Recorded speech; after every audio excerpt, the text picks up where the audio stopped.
오늘 우리에게 주시는 하나님의 말씀은 요한복음 20장 27절에서 28절입니다. 요한복음 20장 27절에서 28절입니다. 도마에게 이르시되 내 손가락을 이리 내밀어 내 손을 보고 내 손을 내밀어 내 옆구리에 넣어보라. 그리하여 믿음 없는 자가 되지 말고 믿는 자가 되라. 도마가 대답하여 이르되 나의 주님이시요 나의 하나님이시니이다. 이는 살아계신 하나님의 말씀입니다. 아멘.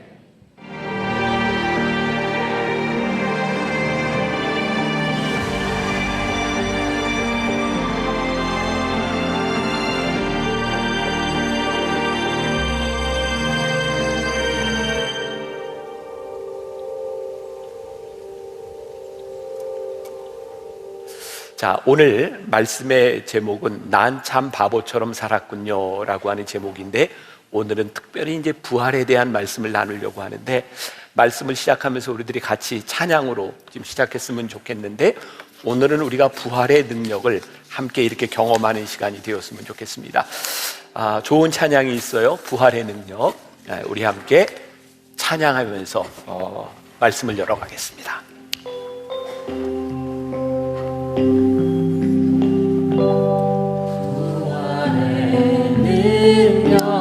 체험하면서 주의 고난에 동참하고 주의 죽으심 본을 받아서 그의 생명에 참회하네.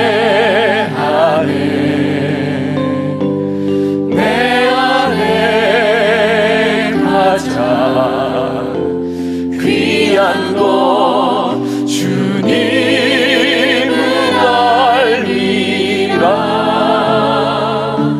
모든 것 되시며 의와 기쁨 되신 주 사랑합니다.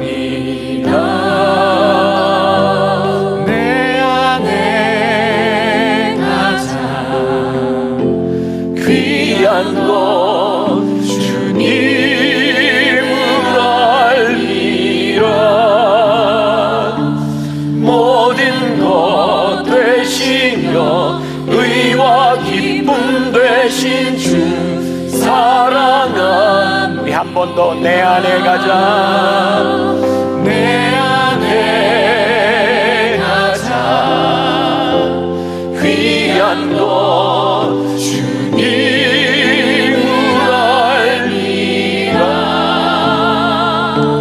모든 것 되시며 의와 기쁨 되신 주 사랑합니다. 나의 주. 자, 오늘은 우리들이 부활의 능력에 대한 말씀을 나누면서 조금 특별한 예배를 드리려고 제가 우리 음악부 목회자들과 함께 이렇게 좀 찬양인지 아닌지는 이제 두고 보시고, 노래하며 같이 예배를 인도하려고 합니다. 기타도 폼으로 하나 꽂아놨는데 제가 지금 치고는 싶은데 연습을 해보니까 안 좋아요, 분위기하고. 그래서 좀 봐서. 자, 우리들이 부활에 대한 이야기를 하는데 인본주의적인 신앙도 있고 또 하나님 중심적인 신앙도 있습니다. 인본주의적인 신앙이라고 하는 것은 뭐냐면 증거를 좀 대보라 라고 하는 거죠. 증거를 대봐라. 오늘 본문 말씀에도 도마 하면 생각나는 의심 많은 사람이 나는 좀 봐야 믿겠습니다. 예수님께서 그래, 네가 한번 넣어봐라, 만져봐라 이렇게 이야기를 하시죠. 근데 성경은 우리들에게 믿음을 뭐라고 이야기하냐면 증거를 가지고 믿는 것이 믿음이 아니다 이렇게 얘기하죠. 히브리서 11장에 보니까 믿음은 바라는 것들의 실상이요 보지 못하는 것들의 증거다. 믿음이라고 하는 것은 하나님의 약속에 의지하여 하나님의 약속을 믿는 거예요. 그러니까 우리들이 증거를 가지고 믿는 것과 하나님의 말씀에 의지해서 믿는 것은 다른 차원의 문제인 거죠. 꽤 오래전입니다. 저희 교회 장로님 중에 한 분이 돌아가셨을 때예요. 조금 아쉽게 너무 일찍 돌아가셨어요. 그 가족들이 여기 계실 텐데 우리 김호천 장로님을 기억하시는 분이 있을 거예요. 장로님 돌아가시고 많은 사람들이 안타깝게 장례식을 거행하게 되었고, 마지막 날 장례식, 교회에서 이제 발인 예배를 드릴 텐데 이 앞에 장로님의 사진이 이렇게 딱 걸려 있는데 그 사진이 너무 해맑게 웃고 있는 사진인 거예요. 사람들은 슬퍼하고 있는데 장로님의 모습을 딱 보는 순간 제 마음 가운데는 이렇게 사람들은 울고 있는데 장로님은 하늘나라에서 기쁘게 하나님 나라의 잔치에 참여하고 있겠구나. 그래서 제가 교인들에게, 여러분, 우리 장로님의 얼굴처럼 환하게 웃읍시다. 아마 우리가 하나님을 믿지 않는다면 장례식장에서 환하게 웃읍시다 라는 말이 어떻게 받아들여질 수 있겠어요? 그 다음날 제가 교회에 이렇게 출근을 하는데 제 아내가 나가는 저에게 이런 얘기를 하더라고요. 나 죽으면 밝고 환한 꽃을 놔줘. 기쁜 날 화려하게 꽃에 쌓여 있고 싶어. 이게 무슨 비장한 그런 얘기가 아니라 죽음을 바라보는 다른 눈을 가지고 우리 그리스도인들이 할 수 있는 말이죠. 예수님의 제자 중에 또 많은 사람들이 나는 봐야 믿겠다, 만져봐야 믿겠다 라고 이야기를 해요. 그래서 이 부활에 대해서는 지난 2000년 동안 많은 논쟁들이 있어 왔고, 이 부활을 그냥 이렇게 해석하려는 사람들이 있었어요. 하나는 뭐냐면, 사실 예수님이 실제로 죽은 게 아니야, 기절했다 깨어난 거야 라고 하는 기절설이라는 것도 오랫동안 있어 왔고, 또 하나는 예수님께서 죽기는 하셨지만 실제로 부활하신 것은 아니야 라고 하는 가현설이라는 것도 존재해 왔습니다. 그런데 성경은 우리들에게 아주 명확하게 이야기하고 있는데, 사도 바울은 부활장이라고 불리우는 고린도전서 15장 14절에서 19절까지 해서 이렇게 말을 하고 있어요. 우리 같이 한 목소리로 봉독합니다. 그리스도께서 만일 다시 살아나지 못하셨으면 우리가 전파하는 것도 헛것이요 또 너희 믿음도 헛것이며, 또 우리가 하나님의 거짓 증인으로 발견되리니 우리가 하나님이 그리스도를 다시 살리셨다고 증언하였습니다. 만일 죽은 자가 다시 살아나는 일이 없으면 하나님이 그리스도를 다시 살리지 아니하셨으리라. 만일 죽은 자가 다시 살아나는 일이 없으면 그리스도도 다시 살아나신 일이 없었을 터이요, 그리스도께서 다시 살아나신 일이 없으면 너희의 믿음도 헛되고 너희가 여전히 죄 가운데 있을 것이요, 또한 그리스도 안에서 잠자는 자도 망하였으리니, 만일 그리스도 안에서 우리가 바라는 것이 다만 이 생의 삶뿐이면 모든 사람 가운데 우리가 더욱 불쌍한 자니라. 사도 바울은 부활이 없다면 우리는 진짜 불쌍한 사람들이라고 얘기하는 거죠. 자, 오늘 짧지만, 그러면 부활이 있기 위해서 부활에는 어떤 필요 조건이 있어야 되는지, 그리고 부활이 존재하기 위해서 어떤 충분 조건이 있어야 되는지를 잠깐 언급하고 나가려고 해요. 무엇보다도 예수님의 부활이 있었다고 하는 일은 예수님의 죽음이 전제되지 않으면 존재하지 않는 거죠. 예수님은 십자가에 죽으셨어요.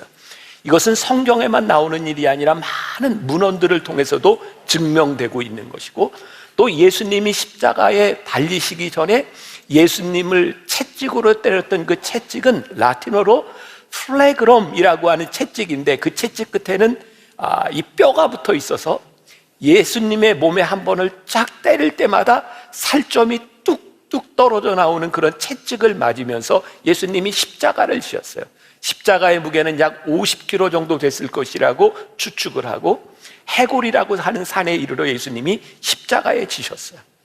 우리가 흔히 생각하고 있는 이 십자가의 모습은 두 손이 이렇게 못 박히고 두 발이 포개어서 이렇게 못 박힌 것이었는데, 요번에 제가 성지순례를 가서 홀리랜드 뮤지엄에 가봤더니 2000년 전 십자가형에 대해서 그 그림과 그리고 그때 발견된 유적을 하나 발견을 해놨는데 이런 모습이었어요. 그 당시에 사실 십자가에 박힐 때는 팔은 이렇게 위에 걸려 있고, 여러분, 못으로 이 몸을 지탱한다는 게 사실 힘들잖아요. 그리고 발도 이렇게 포개어진 것이 아니라 십자가 양쪽의 발에 못을 박았어요. 그리고 2000년 전에 발견된 뼈와 못이 있는데, 제가 사진으로 찍어 와서 저게 뼈입니다. 그리고 저기에 못이 박혀 있는데 못 끝이 이렇게 구부러져 있어요. 왜 그랬는지 아시죠? 못이 빠지지 않도록 못을 박아놓고 나온 못을 구부려서 죽을 때까지 저기 있게 한 거예요.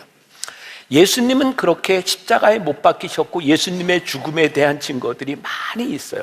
혹시 여러분들이 기회가 된다면 트루먼 데이비스라고 하는 의사가 쓴 예수의 십자가의 처형, 또 조시 맥두웰이 쓴 기독교 신앙의 역사적 증언이라고 하는 데서 보면 십자가형을 통해서 사람이 어떻게 살 수 없는지, 그리고 또 하나의 증거 가운데 하나는 성경에 예수님의 옆구리에 창을 찔렀을 때 거기에 물이 나왔다라고 되어 있는데, 의학적으로 살아있는 상태에서는 피가 나오지 물이 나오지 않는다는 거예요.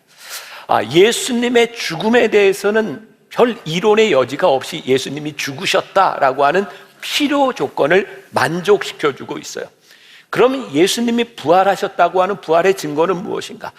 제가 서두에 시작하면서 이게 자꾸 증거되지 말고 믿어라 얘기했는데 제가 자꾸 증거를 내고 있네요. 그냥 제가 성경 속에 나와 있는 것, 조시 맥두웰의 부활의 증거에 보면 7가지를 이야기하고 있는데, 첫 번째, 마태복음 27장 66절에 돌 무덤의 인봉이 끊어졌다고 되어 있어요. 당시에 저 인봉을 누군가 끊는다고 하는 것은 목숨을 건 일이에요. 근데 누군가 저 인봉을 끊었다? 누가 저렇게 담대하게 저런 일을 할 수 있었을까? 두 번째, 예수님의 빈 무덤을 지척에 둔 예루살렘에서 부활의 사건이 일어났다는 거예요. 저도 요번에 성주스텔를 가면서 늘 가던 곳이었는데 다시 한번 비아돌로로사를 이렇게 걷고 예수님 십자가에 못 박힌 골고다 언덕을 갔는데, 골고다 언덕이 예루살렘 성전하고 지척에 있어요.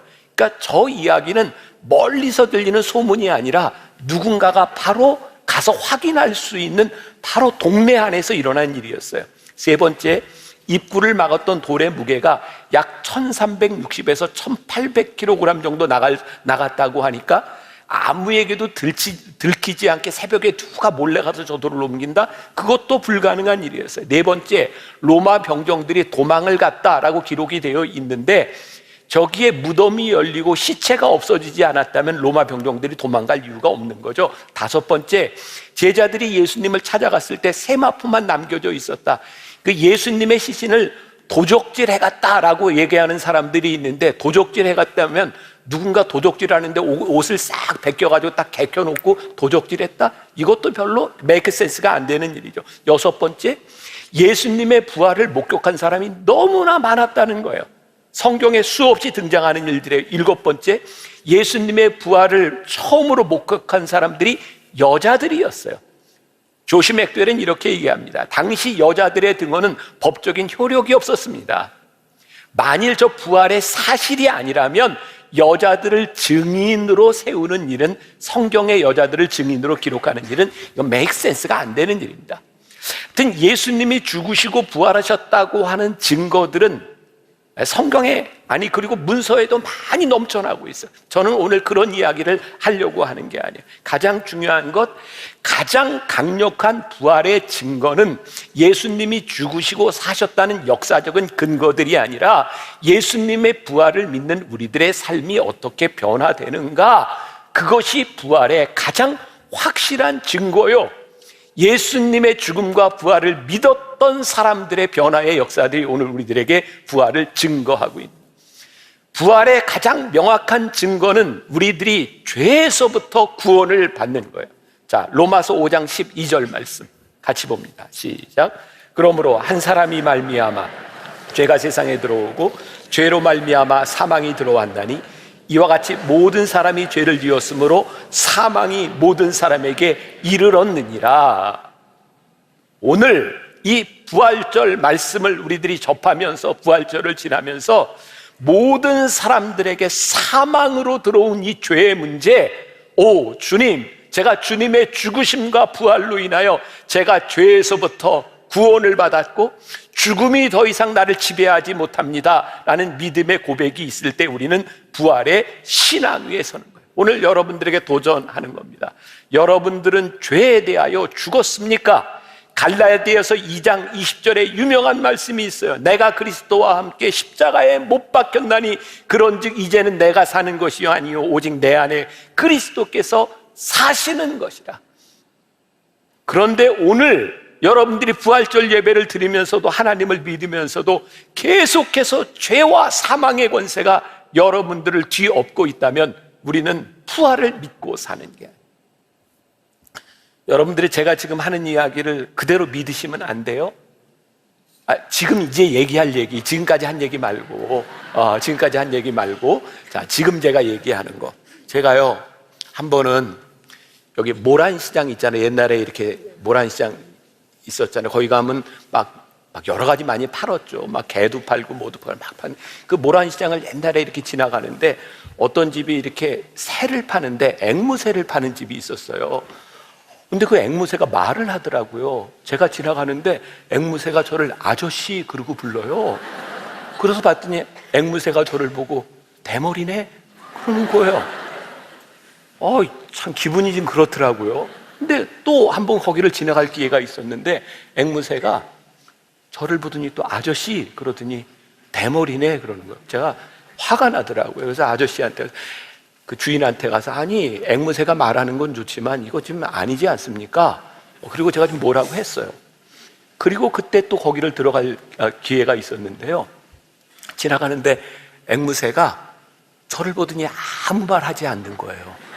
그래서 앵무새가 교육을 받았구나 생각했는데 앵무새가 저를 보더니 알지? 그런데요. 자, 이 말 그대로 믿지 말라고요. 네, 자, 제가 왜 그냥 이렇게 우스갯소리를 하는가? 우리들에게 죄가 마치 그런 것 같아요. 우리들이 살아가다가 이 사단이 우리를 불러요. 우리들 속에 있는 죄의식들을 불러일으켜요. 나는 다 잃어버렸다고 생각했는데, 나는 용서함을 받았다고 생각하는데 사단이 우리들에게서 계속 우리의 죄를 생각나게 만들어요. 알지? 네가 어떤 존재인지 알지? 우리가 이 죄 가운데서, 우리들이 이 죄책감 가운데서 헤어나지 못하면 우리는 부활의 삶을 살지 못하는 거예요. 그래서 오늘 이 부활절에 우리들이 매년 한 번 드리는 이 의식적인 예배가 아니라 주님의 죽으심과 부활로 인하여 제가 죄에서부터 해방되었음을 믿음으로 선포합니다. 제가 더 이상 죄의 그늘에 있지 않음을 우리들이 선포합니다 라고 우리들이 고백할 수 있을 때 부활의 능력이 우리들 가운데 들어오는 거죠. 자, 오늘 내가 오랫동안 이렇게 앉혀놓게 해서 미안한데 오늘 이 사람들이 앉아있는 이유가 있어요. 제가 수년 전에 이종용 목사님이 쓴 난 참 바보처럼 살았군요라고 하는 책을 보게 되었어요. 오늘 말씀의 제목이 난 참 바보처럼 살았군요예요. 이종용 목사님은 제가 이 코스타라고 하는 집에서 만나게 되었는데, 그분은 70년대 중반에 우리나라에 아주 인기 있는 가수였죠. 기억하는 분들이 있을 것 같아요. 그분이 75년도에 인기 가요 대상 받기 며칠 전에 대마초 사범으로 윤영주, 송창식, 이장희 이런 분들과 함께 이제 감옥에 가게 되죠. 혹시 그 이종용이라고 하는 가수가 어떤 사람인지 모를까봐 그분의 히트곡 너가 있는데 이런 노래예요. 낙엽치던 그 숲속에 하얀 모래밭에 떨리는 손 잡아주던 너, 별빛 같은 눈망울로 영원을 약속하며 나를 위해 기도하던 너, 웃음. 자, 됐어. 사람들이 예배 분위기에 좀 안 맞는 것 같아요. 여기까지. 자,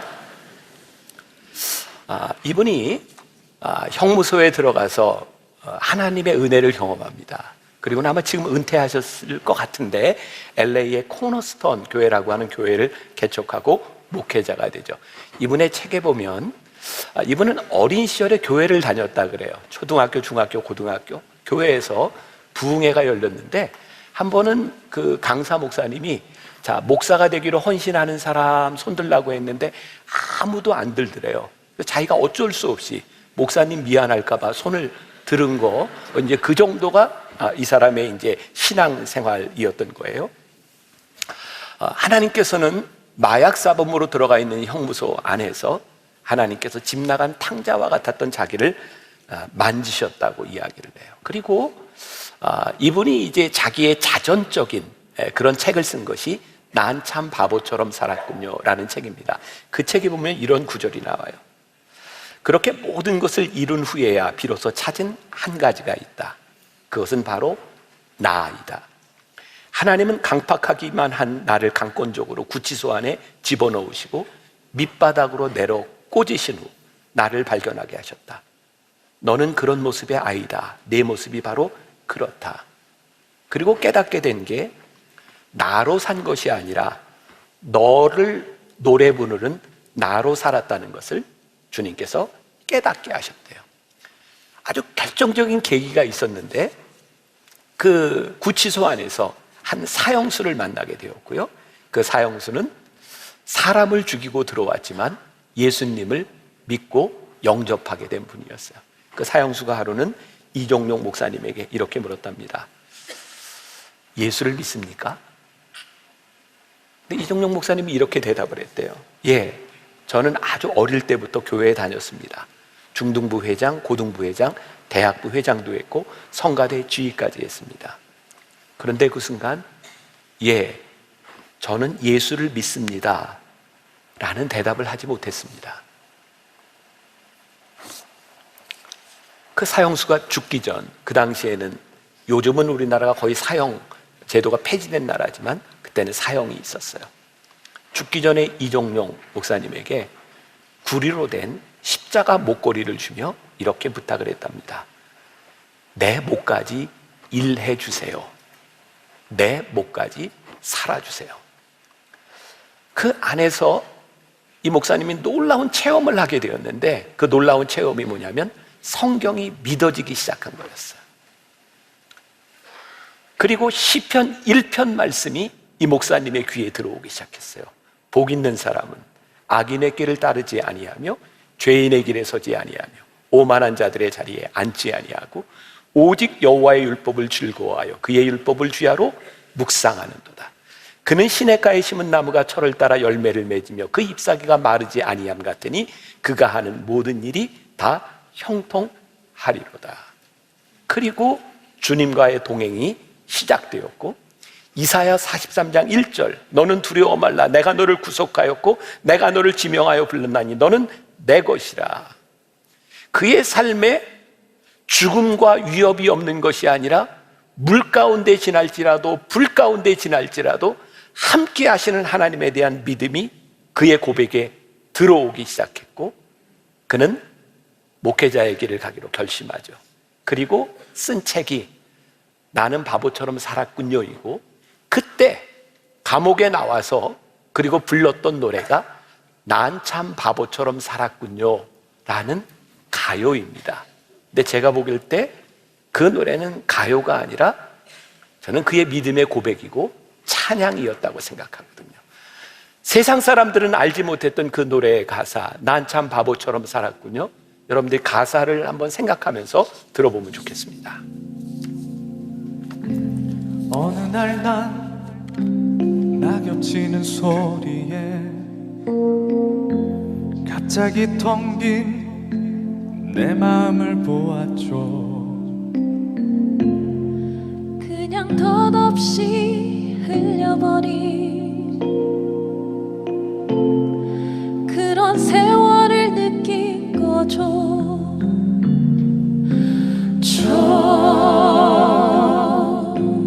떨어지는 낙엽처럼 그렇게 살아버린 내 인생이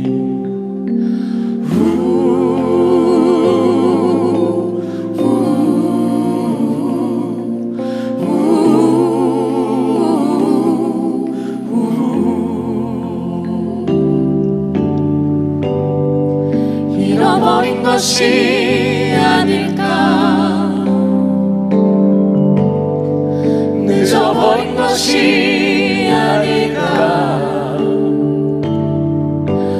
흘러버린 세월을 찾을 수만 있다면 얼마나 좋을까 좋을까?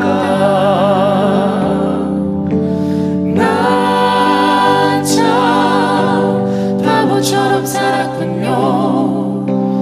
난 참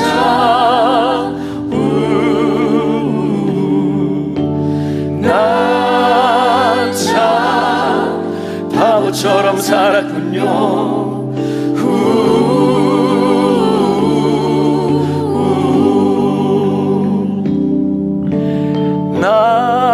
난 참 바보처럼 살았군요.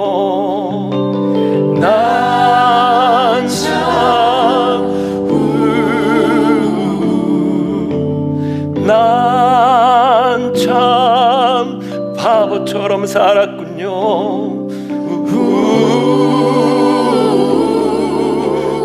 난 참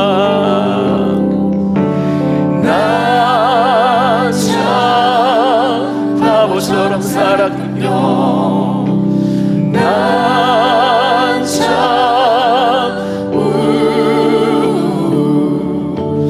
난 참 바보처럼 살았군요.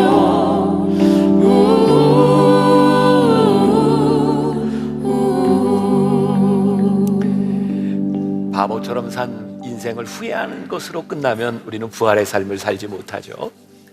이정용 목사님의 이야기로 돌아갑니다. 그분이 그렇게 형무소에서 나온 이후에 아주 유명한 뮤지컬을 하게 되죠. Jesus Christ Superstar. 굉장히 긴 최장 기록을 세운 249회의 공연을 하는 동안 그분은 249번 겟세마네에서 기도하고 249번 십자가에 못 박혔고 249번 십자가에서 가상칠언을 하고 249번 부활을 경험합니다.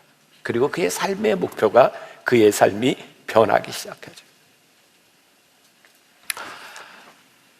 결국 한국을 떠나 미국에 가서 신학을 하고 목회자가 되기로 결심한 그 순간, 그때 그 목사님이 발표했던 노래가 하나 있습니다. 우리들은 흔히 그냥 생일에 부르는 노래로 기억하고 있는 겨울아이라고 하는 이 노래는 이 목사님이 예수님을 생각하며 불렀던 예수님께 대한 그의 믿음의 고백이었어요. 아시죠? 겨울아이. 그 목사님의 마음으로 한번 이 노래를 같이 한번 또 들어봅시다.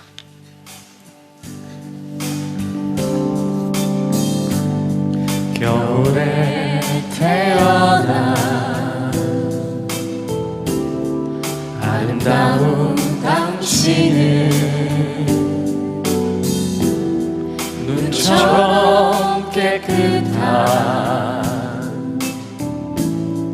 나만의 당신.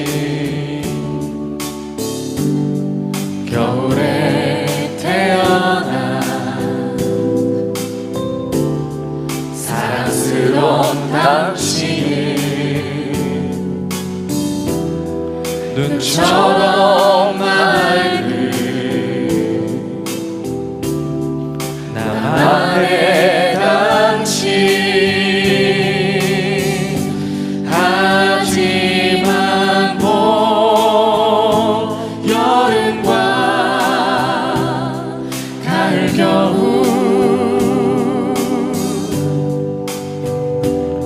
언제나 맑고 깨끗해. 겨울에 태어나 아름다운 당신은 눈처럼 깨끗한 나만의 당신. 생일 축하합니다. 생일 축하합니다. 생일 축하합니다. 당신의 생일을 Happy birthday to you. Happy birthday to you. Happy birthday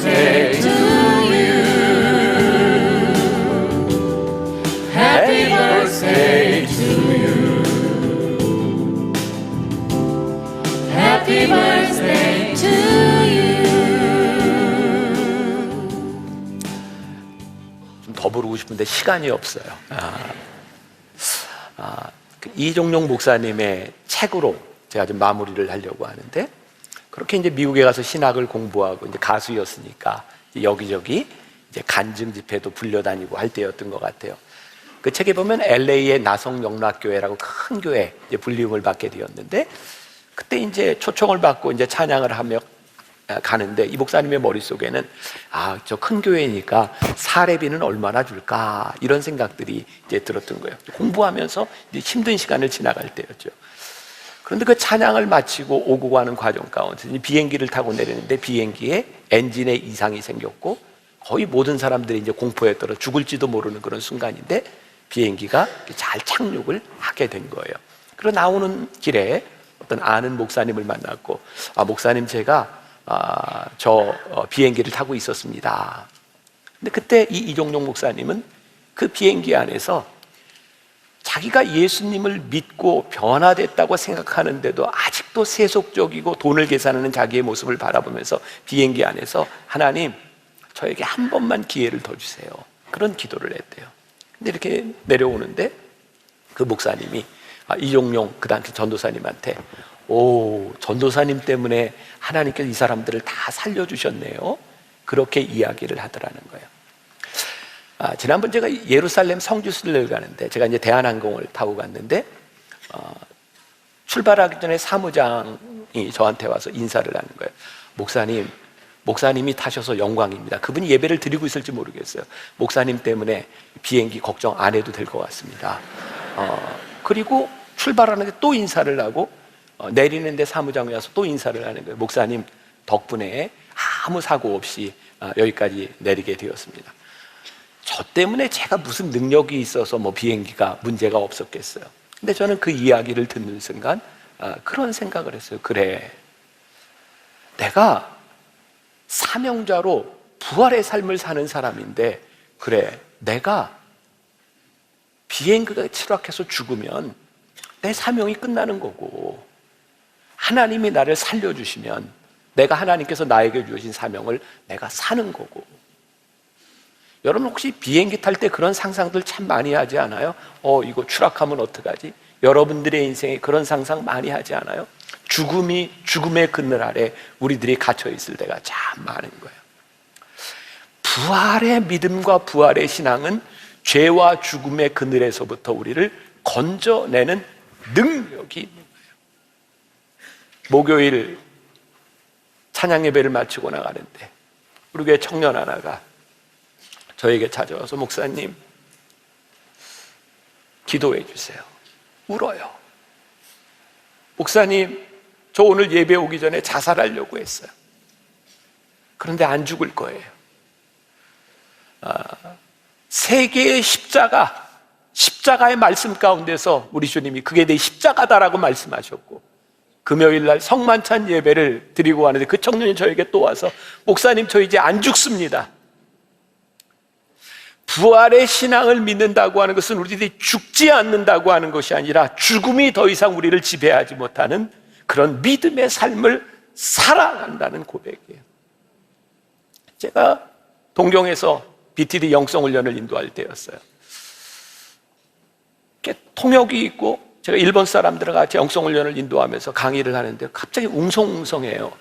뭔지 모르고 그냥 지나갔어요. 그리고 다 끝나고 났는데 나중에 일본 사람들이 간증을 하는데 저한테 그런 얘기를 하는 거예요. 그 웅성웅성하던 그 순간이 동경에 지진이 왔었어요. 근데 저는 지진을 한 번도 경험해 보지 못해서 그게 지진인 줄 몰랐어요. 교회가 막 이렇게 막 흔들리고 이러는데 그 일본 사람들은 무서워가지고 겁을 내고 있는데 저는 너무나 태연하게 강의를 하더라는 거예요. 그래서 그분들이 은혜가 됐대요. 목사님은 지진도 전혀 무서워하지 않는구나. 저 진짜 지진인 줄 몰랐어요. 근데 제가 지진인 줄 알았다 해도 오늘 내 생명이, 내 삶이 하나님께 있는 것인데, 생명이 하나님을 주관하시는 것인데, 죽음과 죄의 그늘 아래 우리가 있는 것이 아니라 부활의 소망과 능력을 가지고 살아가는 것이 우리 그리스도인인데 오늘 이 부활절에 다시 한번 우리 부활의 능력이 되시는 주님을 믿음으로 고백할 수 있기를 간절히 소원합니다. 부활의 소망이, 부활의 능력이 여러분들을 죄와 사망의 그늘에서부터 해방시켜 줄 믿습니다. 우리를 두르고 있는 흑암과 암흑의 권세가 예수의 이름으로, 부활의 능력의 이름으로 물러갈 줄 믿습니다. 내가 물 가운데로 지날지라도, 네가 불 가운데로 지날지라도 내가 너희와 함께하리라 말씀하신 이 부활의 능력을 붙잡고 나아가는 여러분들이 되시기를 주님의 이름으로 간절히 축원합니다. 우리 부활의 능력 체험하면서 함께 찬양하겠습니다. 부활의 능력 체험하면서 주의 고난에 동참하고 주의 죽으심 오늘 만나서 그의 생명에 참배하네. 내 안에 가장 귀한 것 주님을 알리라. 모든 것 되시며 의와 기쁨 되신 주 사랑합니다. 부활의 능력, 부활의 체험하면서 주의 고난에 동참하고 주의 죽으심 오늘 받아서 그의 생명에 참회하니 우리 믿음으로 고백합시다. 내 안에 가장 귀한 것 주님을 알리라.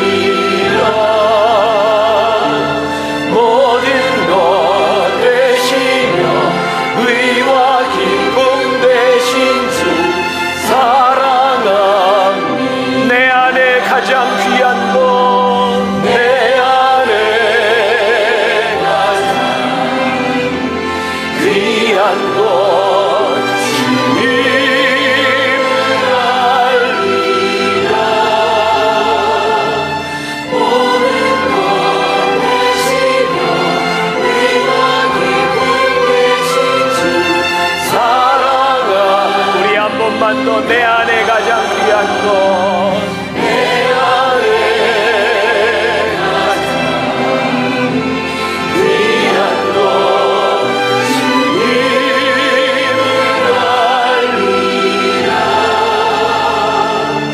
모든 것 되시며 의와 기쁨 되신 주 사랑합니다.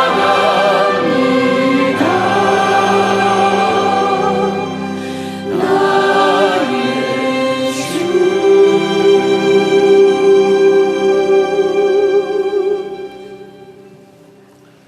지금은 우리 주 예수 그리스도의 은혜와 하나님 아버지의 무한하신 사랑과 성령의 인도하심이 부활의 능력을 경험하며 부활의 주님을 붙들고 담대하게 이 세상으로 나가는 당신의 사랑하는 모든 백성들 위해 지금부터 영원까지 함께 하시기를 간절히 축원하옵나이다. 아멘. 지금은 선교 헌금 시간입니다. 이 예배를 통해 삶 가운데 은혜와 회복이 충만하시길 간절히 기도합니다.